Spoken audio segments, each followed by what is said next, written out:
अस्सलाम वालेकुम एवरीवन। जन्नत के पत्ते नावल की ये लास्ट एपिसोड है। लास्ट एपिसोड का ये फर्स्ट पार्ट है। चलिए शुरू करते हैं। वो आंखों पे बाजू रखे लेटी थी। दफतन दरवाजे पे दस्तक हुई। उसने आंखों से बाजू हटाया, इसी तरह लेटी रही। दरवाज़ा खोलने की आवाज़ आई और फिर चलते कदम। आने वाले ने आगे बढ़कर खिड़की के पर्दे हटाए। उसे बंद आंखों से भी सूरज की रोशनी छनकर खुद पे पड़ती महसूस हुई थी। हया, उठ जाओ बेटा, तबीयत कैसी है? उसने सबीन फुप्पो की आवाज़ सुनी और फिर बेड की पायतीनी के पास दबाव महसूस हुआ, जैसे वो उधर बैठ गई थी। उन्होंने झुककर उसके माथे को छुआ। हया ने बाजू आंखों से हटाया और खाली खाली निगाहों से उनको देखा। शानों पे दुपट्टा लिए, बाल क्लेचर में बांधे, वो वैसी थी, परसुकून, साबिर, ठंडी। मैं ठीक हूँ, वो कोहनी के बल ज़रा सी उठी। नकाहत पसमुर्दगी, जैसे जिस्म में जान ही न रही थी। और ये तुम्हारे पाँव को क्या हुआ है? नताशा कह रही थी कि नई बैंडेज ला रही है। ये बैंडेज तो बिल्कुल ख़राब हो गई है। उन्होंने हौले से उसके पैर के अंगूठे को छू कर कहा, जिस पे लगी पट्टी अब पुरानी और खस्ता हो चुकी थी। हया तकिए के सहारे बैठी उन्हें देखती रही। जिहान तुम्हारे साथ था? उन्होंने नरमी से पूछा। जब से वो आई थी इतनी बीमार हो गई थी कि फुप्पो से बाकायदा बात अब हो पा रही थी। उसने गर्दन अज़बात में हिलाई। गले में आंसुओं का फंदा पड़ने लगा था। फिर और उस फिर के आगे सारे ख्वाब ख़त्म हो जाते थे। उसकी आंखें डुबडुबा गईं। मैं नहीं जानती फुप्पो, हम साथ थे, वो कहने लगी तो आवाज़ बहुत बोझल थी। उस रात आसमान पे बादल थे और चांद नहीं था, तारे भी नहीं थे। वो आगे जा रहा था। मैंने उसे रोकना चाहा, मना भी किया, मगर उसने मेरी नहीं मानी। वो चला गया और फिर वो रुकी और पलक झपकी तो आंसू रुखसार पे लुढ़कने लगे। फिर पता नहीं क्या हुआ, मगर वो वापस नहीं आया। कमरे में चंद लम्हों के लिए बोझल सी खामोशी रही। फुप्पो के चेहरे पे वही सुकून, वही ठहराव था। क्या उसे इसी वक्त वापस आना था? नहीं, उसने कहा था कि आने वाले मंगल को वो आ जाएगा। तो अभी मंगल आने में बहुत दिन है ना, वो आ जाएगा। तुम फिक्र क्यों कर रही हो? हया ने नफ़ी में सर हिलाया। वो नहीं आएगा, वो मुश्किल में है। मैं नहीं जानती वो ठीक भी है या नहीं, मगर वो मुश्किल में है। शायद ज़ख्मी हो, शायद गिरफ्तार हो, और शायद उससे आगे। फिक्रा टूट गया, दिल भी साथ ही टूट गया।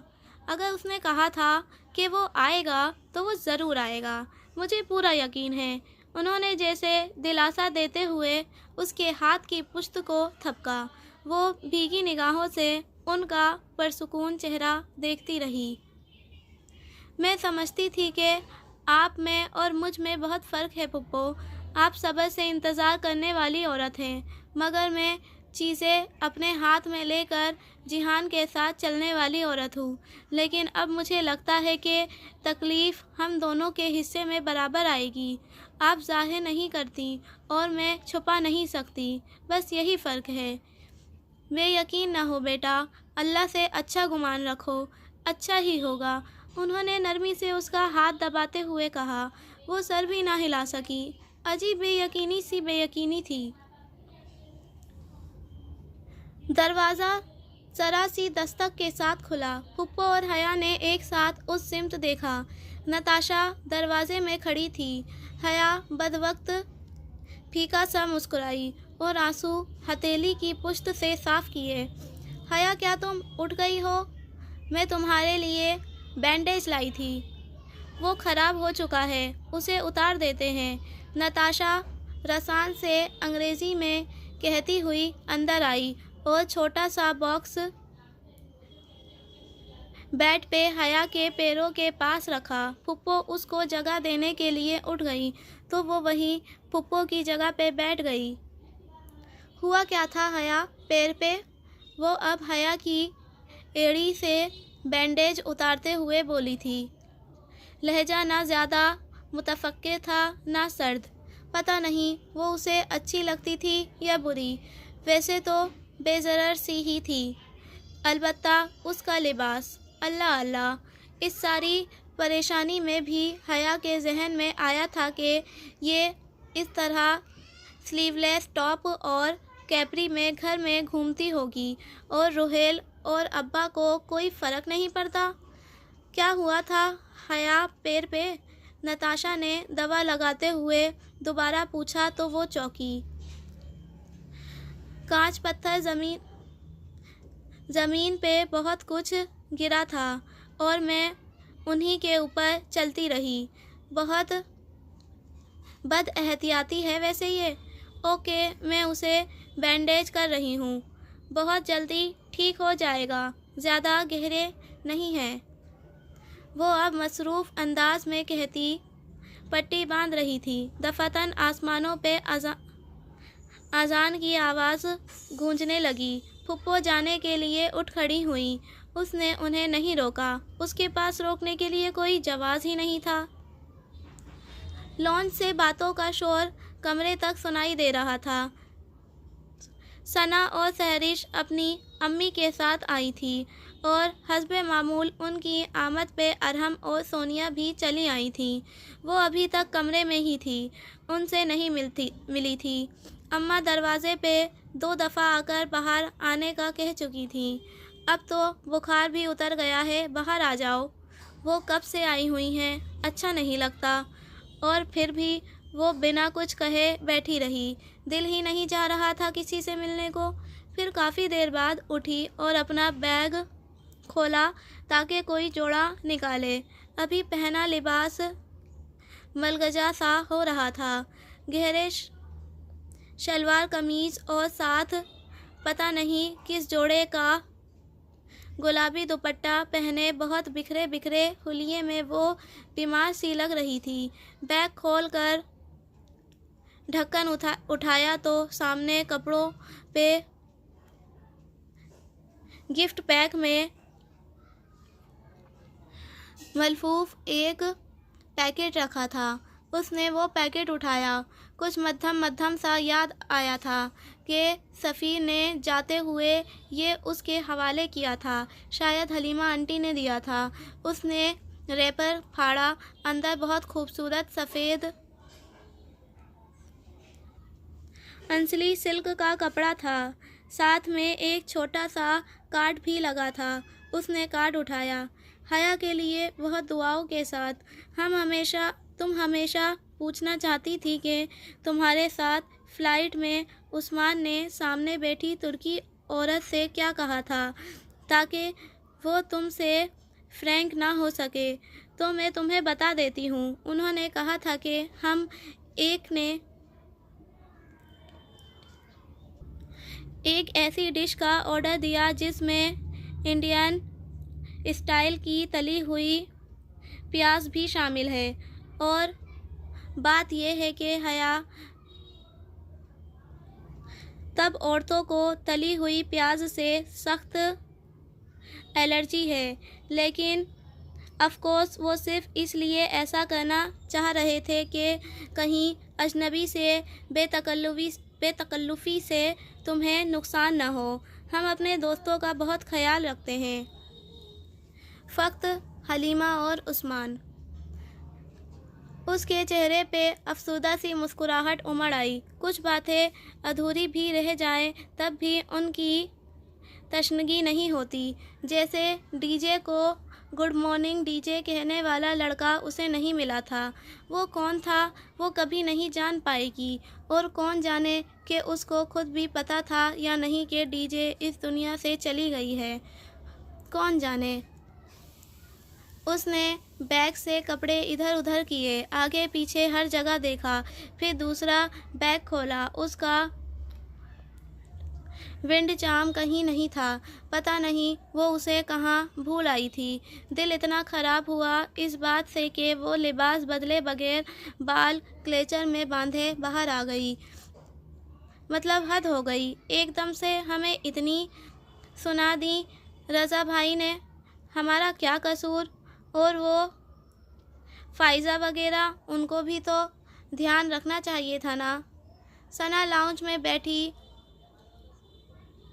زور و شور اور خفگی سے کہہ رہی تھی۔ حیا کو آتے دیکھ کر بات روک کر جلدی سے اٹھی۔ حیا آپا کدھر ہیں آپ؟ سب کہہ رہے تھے کہ آپ آتے ساتھ ہی بیمار پڑ گئی ہیں۔ وہ بڑے تپاک سے اس کے گلے لگی۔ حیا زبردستی ذرا سی مسکرائی۔ سونیا بھی اچھے سے ملی۔ باقی سہرش اور ارحم تو اپنے اپنے موڈ میں تھی، مگر اسے کہاں پرواہ تھی۔ نتاشا اپنے مصروف انداز میں بے نیاز سی صوفے پہ بیٹھی میگزین کے ورق پلٹ رہی تھی۔ تو پھر کیا تم نے فائزہ سے شکایت کی؟ وہ سب بیٹھ گئیں تو سونیا بھابی نے ثنا کو تفکر سے دیکھتے ہوئے سلسلہ کلام وہیں سے جوڑا۔ ہاں آج جا کر فون کروں گی۔ حد ہے۔ پھر حیا کو دیکھ کر ثنا وضاحت کرنے لگی۔ فائزہ باجی نے پتہ ہے کیا کیا؟ کیا؟ حیا نے اسی کے انداز میں دہرایا۔ اسے کوئی دلچسپی نہ تھی۔ فائزہ ارسل کی بہن تھی، اور ارسل وہ تھا جس کے ولیمے کی رات تایا ابا نے اس کی بے عزتی کی تھی۔ فائزہ باجی نے ارسل بھائی کے ولیمے کی تصویریں فیس بک پہ لگا دیں۔ چلو اپنی لگاتی تو خیر تھی، مگر ہماری ٹیبل کی بھی 3 تصویریں البم میں لگا دیں اور پرائیویسی پبلک رکھ دی۔ رضا بھائی نے دیکھا اور پھر ہمیں سنانے لگے۔ اب فائزہ باجی سے پوچھوں کہاں کے ایتھکس ہیں یہ کسی اور کی تصویریں لگا دو؟ وہ بس خاموشی سے ثنا کو دیکھے گئی۔ اس کا ذہن کیلریز کی سرحد سے آگے نہیں بڑھا تھا۔ آپ کی تصویر بھی تھی، ثنا نے یاد کر کے بتایا۔ اس پہ وہ ذرا سی چونکی۔ مگر آپ کی تو خیر ہے، آپ نے تو لپیٹ کر دوپٹہ لیا ہوا تھا نا، پتہ ہی نہیں چل رہا تھا کہ کون ہے۔ مگر میری تو اچھی خاصی کلاس لے لی بھائی نے۔ وہ سخت رنجیدہ ہو رہی تھی۔ غالباً ان کے گھر آتے ہوئے ہی رضا سے اس کا ٹکراؤ ہوا تھا۔ ہاں حیا کا دوپٹہ نہ ہوا سلیمانی چوگا ہو گیا۔ ارحم ذرا سی ہنسی۔ حیا نے نگاہ پھیر کر اسے دیکھا۔ وہ ہاتھ میں پکڑی شیشے کی پلیٹ پہ رکھی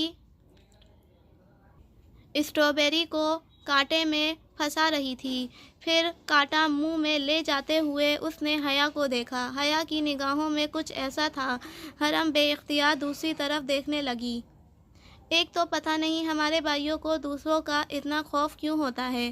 ایسے ہم سارے زمانے میں بغیر دوپٹے کے گھومتے رہیں تب کچھ نہیں ہوتا، لیکن اگر بھائی کی یونیورسٹی کے سامنے سے کار میں بھی گزرے تو بس۔ ہاتھ اندر کرو، سر پہ دوپٹہ لو، میرا دوست گزر رہا ہو تو دیکھنا مت، اف۔ ثنا رضا کی نقل کرتے ہوئے بولی تو سہرش ہنس دی۔ ارحم فقط مسکرائی۔ پھر اس نے حیا کو دیکھا۔ وہ ابھی تک خاموش مگر گہری نظروں سے ارحم کو دیکھ رہی تھی۔ ارحم ذرا جذب ہو کر دوبارہ ثنا کو دیکھنے لگی۔ جہان نہیں آیا تمہارے ساتھ حیا؟ سہرش نے بات کا رخ پھیرا تو حیا نے نگاہیں ان کی طرف پھیری، پھر ہلکا سا نفی میں سر ہلایا۔ نہیں، اس کا لہجہ سپاٹ تھا۔ اچھا تم تو کہہ رہی تھی کہ وہ تمہارے ساتھ آئے گا۔ معصوم سا سوال تھا مگر اسے بہت زور سے چبھا۔ سونیا نے بے چینی سے پہلو بدلا۔ उसे यकीनन सहरिश का लहजा अच्छा नहीं लगा था। कहा था मगर ऐसा हो नहीं सका। उसने फक्त यही कहा, कोई सफाई नहीं, कोई दलील नहीं, कोई मुंह तोड़ जवाब नहीं। अब तो किसी बात का जवाब देने का दिल नहीं चाहता था। अच्छा, सहरिश ने ज़रा से शाने उचकाते हुए आगे होकर एक और स्ट्रॉबेरी उठाई। हया ने सुर्ख फलों से भरे हुए प्याले को देखा। सुर्ख रसीला फल, सुर्ख जूते, बेसन के किनारे पे लगा खून का सुर्ख कतरा। उसका दिल फिर भर आया था। वो एकदम उठी और तेज़ी से कमरे की तरफ गई। सब ने चौंक कर उसे देखा था। नताशा उसी तरह बेनियाजी से मैगज़ीन के सफ़े पलट रही थी। हया बाजी, आपका फ़ोन है। वो अपने कमरे में लैपटॉप खोले आयशे को मेल लिख रही थी जब नूर बानो ने दरवाजे से झांक कर सदा लगाई। वो अच्छा कहकर सेंड का बटन दबाकर उठी और बाहर आई। ज़िंदगी में नाउम्मीदी इतनी बढ़ गई थी कि फ़ोन की घंटी पे भी चौंकना छोड़ दिया था। मेजर अहमद उसे कभी भी लैंडलाइन पे कॉल नहीं किया करता था, सो उसे दिलचस्पी ना थी कि किसका फ़ोन था। हेलो, उसने क्रेडल के पास रखा उल्टा रिसीवर उठाकर कान से लगाया। बहुत शुक्रिया मेरी बात सुनने और समझने का। मुझे खुशी है कि आपने अक्लमंदी का सबूत दिया। वलीद की मुस्कुराती आवाज़। उसे लगता था कि सारे एहसास मर गए हैं, मगर एक उबाल सा अंदर से उठा था। हाँ, अभी कुछ दिल में ज़िंदा है। जो भी कहना है साफ कहो, वो दबे लहजे में गुर्राई। मेरे खिलाफ वो केस वापस लेकर तुमने साबित कर दिया कि आप एक अक्लमंद खातून हैं। लम्हे भर को उसके असाब मफलूज से हो गए। केस वापस? उसने तो नहीं, फिर किसने? मैंने तुम्हारे खिलाफ कोई केस वापस नहीं लिया। मैं जानता हूँ कि आपके दबाव पे ही ये हुआ है, और मैं जानता हूँ कि आपने ये क्यों किया है। ये कॉल आपका शुक्रिया अदा करने के लिए की थी, और ये पूछने के लिए भी कि फिर हम कब मिल सकते हैं। वो जैसे बहुत मसरूर और मुतमैन था। उसके अंदर जवार भाटा पकने लगा। बामुश्किल उसने ज़ब्त किया। मैं फ़ोन रख रही हूँ। कल दोपहर 1 बजे मैं जना स्पेयर वाले पिज़ाट पे आपका इंतज़ार करूँगा। ज़रूर आइएगा। मुझे कुछ अहम बातें करनी हैं, क्योंकि अभी वो आर्किटेक्ट वाला मसला हल नहीं हुआ। अच्छा, और तुम्हें लगता है मैं आ जाऊँगी? वो और होती हैं कमज़ोर लड़कियाँ जो तुम जैसों से डर जाती हैं। My foot. इतना गुस्सा आया था कि दिल चाहा ये फ़ोन दीवार पे दे मारे। आपको आना होगा। याद रखें, वो वीडियो मेरे पास है। अगर आप नहीं आई तो मैं आपके घर आकर वो वीडियो आपके यहाँ टीवी पे चला कर दिखाऊंगा, और ये मेरा वादा है। उसके लहजे की सफ़ाकी हया का दिल लरस कर रह गया, मगर जब बोली तो आवाज़ मुस्तरब थी। तो फिर तुम कर गुज़रो जो तुम करना चाहते हो। ऐसा सोचना भी मत कि मैं तुमसे यूं मिलने चली आऊँगी। जहन्नुम में जाओ तुम। उसने फ़ोन ज़ोर से क्रेडल पे पटका, फिर तेज़ी से मुड़कर अब्बा के कमरे की तरफ गई। वो ड्रेसिंग टेबल के सामने खड़े टाई की नॉट सही कर रहे थे, ऑफिस जाने के लिए बिल्कुल तैयार। अब्बा, क्या आपने वलीद के खिलाफ केस वापस ले लिया है? वो परेशानी से कहती बिना इजाज़त अंदर आई। सुलेमान साहब ने चौंक कर उसे देखा और फिर वापस शीशे के सामने होकर टाई की नॉट ठीक करने लगे। हाँ, वापस ले लिया। मगर क्यों? वो सदमे से बोली। पहली बात ये कि वो बहुत ही कमज़ोर केस था। दूसरी बात ये कि हमारे पास कोई ख़ास गवाह नहीं है। और तीसरी बात, اس کی گاڑی سے کسی کو نقصان نہیں پہنچا۔ فرقان بھائی کو چوٹ گرنے سے آئی، اس لیے اس کیس کا کوئی فائدہ نہیں تھا۔ وہ اب پرفیوم اٹھا کر خود پر اسپرے کر رہے تھے۔ مگر ابا، آپ جانتے ہیں اس نے مجھے ٹکر مارنے کی کوشش کی تھی۔ حیا، میں اسے اس طرح نہیں چھوڑوں گا۔ آرکیٹیکٹ کے ساتھ مل کر اس نے جو بے ایمانی کی ہے اس پہ میں اسے آڑے ہاتھوں لوں گا۔ تھوڑا انتظار تو کرو۔ لیکن ابا کی بات کے برعکس اس کا لہجہ غیر سنجیدہ تھا۔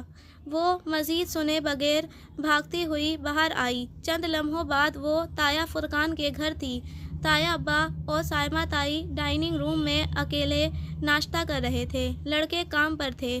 سونیا اور ارحم بھی ساتھ نہیں تھیں۔ تایا ابا، وہ پریشانی سے ان کے پاس آئی۔ آؤ حیا، طبیعت کیسی ہے؟ وہ ہموار لہجے میں بولی، ساتھ ہی کرسی کی طرف اشارہ کیا۔ پہلے جیسی محبتیں نہ سہی، مگر پچھلے کچھ عرصے والی رکھائی بھی نہیں تھی۔ درمیانہ سا انداز۔ تایا ابا، آپ لوگوں نے ولید کے خلاف کیس کیوں واپس لے لیا؟ وہ بے چینی سے وہیں کھڑے کھڑے بولی۔ سائمہ تائی اس کے لہجے پہ بے اختیار پلٹ کر اسے دیکھنے لگی۔ میں نے نہیں لیا، تمہارے ابا نے لیا ہے، اور وہ اتنے غلط بھی نہیں ہیں۔ کیس کمزور ہے، وقت اور پیسے ضائع کرنے کا فائدہ؟ مگر اس طرح تو وہ اور شیر ہو جائے گا۔ وہ سمجھے گا کہ حیا، ہم سب ٹھیک ہیں۔ چوٹ مجھے لگی تھی۔ جب میں سمجھوتا کرنے پہ تیار ہوں تو پھر تایا ابا بھی شاید ولید کے خلاف کسی سخت کارروائی کے حق میں نہیں تھے۔ کاروباری سیاستیں، اف، اور آرکیٹیکٹ والا کیس، دیکھو ہم اس کو کھلم کھلا تو ڈیل نہیں کر سکتے۔ کمپنی کی ساکھ کو نقصان پہنچ سکتا ہے، مگر تمہارے ابا اس سے ضرور نپٹیں گے۔ سب ٹھیک ہو جائے گا، تم فکر نہ کرو۔ وہ جانتی تھی کہ اس سے اب کوئی نہیں نپٹے گا۔ وہ صرف اس کو آرکیٹیکٹ والے کیس کا ڈرامہ دے رہے تھے تاکہ اس کو سیدھا کر کے رکھ سکیں۔ شطرنج، بساط، سیاست، آپ نہیں سمجھیں گے۔ اس نے تعصب سے نفی میں سر جھٹکا۔ حیا، جہان نہیں آیا؟ سائمہ تائی نے ان کی گفتگو کو اختتام پذیر ہوتے دیکھا تو رہ نہ سکی۔ اللہ اللہ، پھر وہی سوال۔ اس کے اعصاب ڈھیلے پڑ گئے۔ وہ نہیں آ سکا تائی۔ آواز بھی دھیمی پڑ گئی۔ تو کب آئے گا؟ تمہارے ابا اور اماں تو چاہ رہے تھے کہ تمہارا نکاح بھی روہیل کے ولیمے کے ساتھ اناؤنس کریں، مگر تائی نے ہنکارا بھر کر بات ادھوری چھوڑ دی۔ وہ نامکمل معنی اخذ کیے بغیر پلٹ آئی۔ تایا ابا اس وقت اخبار کی طرف متوجہ ہو چکے تھے۔ ہر کوئی پوچھتا تھا کہ وہ نہیں آیا، کوئی یہ کیوں نہیں پوچھتا تھا کہ وہ کیوں نہیں آیا۔ سب اپنے مفاد کی باتیں پوچھتے تھے۔ جہان کی تو کسی کو فکر نہ تھی۔ اس کی میل پر عائشہ کا جواب آ گیا تھا۔ اس نے کہا تھا کہ وہ شام میں آن لائن ہوگی، تب وہ دونوں بات کریں گی۔ وہ عائشہ سے کیا بات کرنا چاہتی تھی وہ نہیں جانتی تھی، بس وہ اپنا دکھ اور اضطراب کسی سے بانٹنا چاہتی تھی۔ کسی سپاہی کی بیوی ہو کر دنوں، ہفتوں، مہینوں اس کا صبر سے انتظار کرنا کتنا تکلیف دہ ہوتا ہے وہ اب جان پائی تھی۔ کیسی ہو؟ اسکرین پر عائشہ کا شفاف خوبصورت چہرہ دکھائی دے رہا تھا۔ وہ اسکرین کے سامنے ریوالونگ چیئر پر بیٹھی تھی اور بات کرتے ہوئے وہ شیشے کی ننھی پیالی سے ترک چائے کے گھونٹ بھر رہی تھی۔ مجھے نہیں پتا میں کیسی ہوں، وہ اداسی سے بولی تھی۔ ملگجے لباس، بندھے بالوں میں حیا بہت کمزور اور افسردہ دکھائی دے رہی تھی۔ کیا ہمارا اناتولیہ اچھا نہیں لگا؟ عائشہ نے हैरत आमेज मुस्कुराहट के साथ प्याली साइड में रख दी। कप्पादोकिया वस्ती अनातोलिया में वाक़या था। नहीं, बहुत अच्छा लगा। वो फीका सा मुस्कुराई। बहारें बता रही थी, तुम लोग अंकारा भी गए थे क्या? उसके जाने के बाद तुमने अंकारा देखा या वापस आ गई? मैं कैलिस चली गई थी। उसके लबों से फिसला। चाय की प्याली उठाती आयशे गुल चौंकी। अच्छा, किस दिन गई थी तुम कैलिस? इतवार को गई थी। मंगल की दोपहर वापस आ गई। अब छुपाने का क्या फ़ायदा था? आयशे चंद लम्हों के लिए सोचती रही थी। प्याली उसके हाथ में थी, लेकिन वो उसे लबों तक ले जाना भूल गई थी। क्या बॉर्डर वहाँ से करीब पड़ता है? हाँ, बहुत करीब। उसके निगाहों के सामने फिर वही रात घूम गई, वो खौफनाक बरसती बारिश वाली रात। तो क्या बॉर्डर की सारी खबरें कैलिस में लोगों को मिल जाया करती हैं? किस किस्म की खबरें आयशे? उसने अचंभे से स्क्रीन को देखा। मतलब जो लोग इलीगल बॉर्डर क्रॉस करते हैं, उनकी गिरफ्तारी की खबरें। क्या मंगल की सुबह तुमने किसी खबर सुनी थी? वो बहुत सोच कर बोल रही थी और लम्हे भर के लिए हया को लगा उसका सांस रुक गया। वो अपनी बहन की जासूस है, सारी बातें उसको बताती होगी। तुम्हारा मोबाइल तुम्हारे पास था बहारे? क्या तुम लोग कैलिस जाओगे? अब्दुल रहमान कैलिस का नाम ले रहा था। हया आयशे ने उसको पुकारा तो वो चौंकी। कड़ियों से कड़ियाँ मिलाए तो जहन में अजीब सा ख्याल उभरा। नहीं, ये नहीं हो सकता। आयशे पुलिस को क्यों बताएगी? मगर फिर वो बॉर्डर पे गिरफ्तारी के बारे में सुनने में इतनी दिलचस्पी क्यों रखती थी? हाँ, पीर और मंगल की दरमियानी रात वो बॉर्डर क्रॉस कर रहा था आयशे, मगर सिक्योरिटी एहलकार उसके इंतज़ार में थे। वो गिरफ्तार हुआ या मर गया मैं नहीं जानती, मगर मैं इतना जानती हूँ कि वो उसके इंतज़ार में थे, क्योंकि तुमने उनको बताया था ना, है ना आयशे? पता नहीं कैसे ये सब उसके मुंह से निकला था। लाशऊरी में जुड़ती कड़ियाँ मिलकर एक ऐसी जंजीर बना गई थी जिसने उसके गले में फंदा डाल दिया था। आयशे लम्हे भर को खामोश हो गई। हया को लगा वो इनकार कर देगी, मगर वो झूठ नहीं बोल सकती थी। हाँ, मैंने